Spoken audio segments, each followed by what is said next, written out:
Hello everyone, back with another video. So I realized I never added form validation to the login and sign up screen.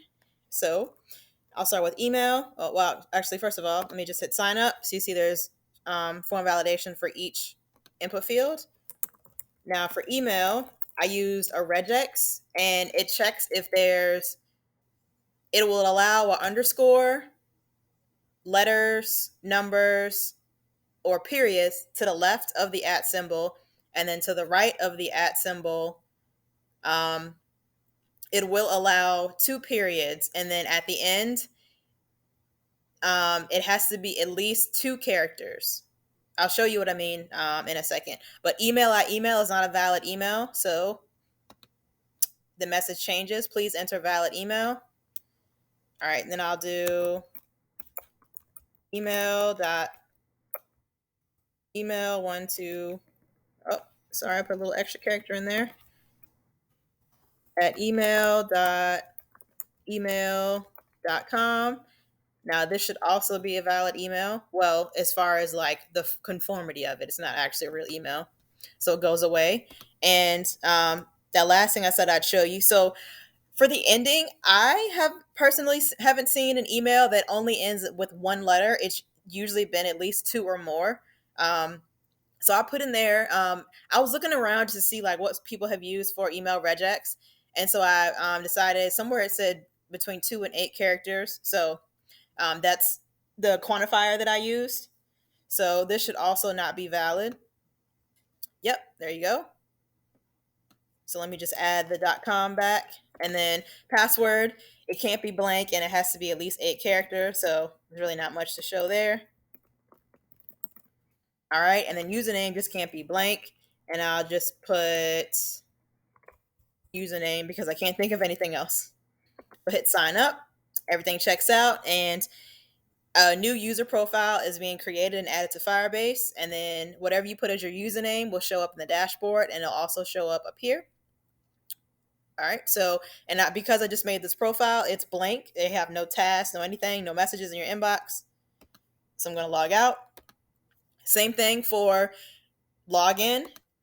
Neither one can be blank. Now for email, it's a little different. Email has to match an email that is already attached to a user in Firebase.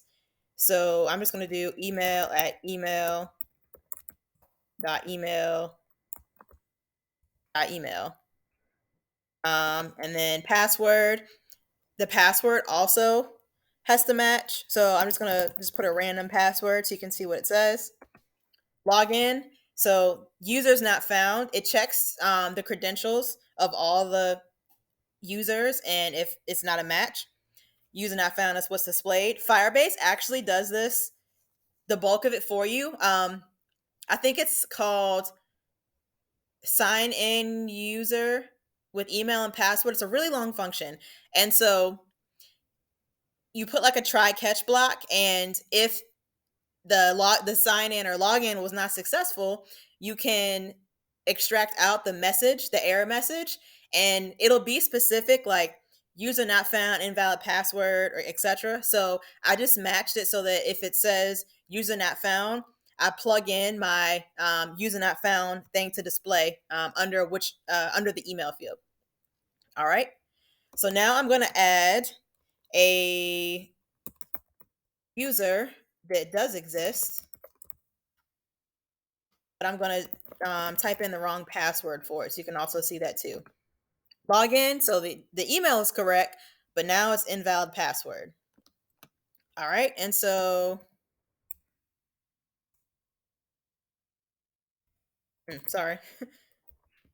I almost can't remember what the actual password was. So hit login. It's correct. So demo user is logged in. And I'm going to show you one more thing. So before, I realized when you hit login as demo user, it only pre-populated these fields. You still had to hit login, and that's just a poor user experience because it adds an extra step and it's unnecessary.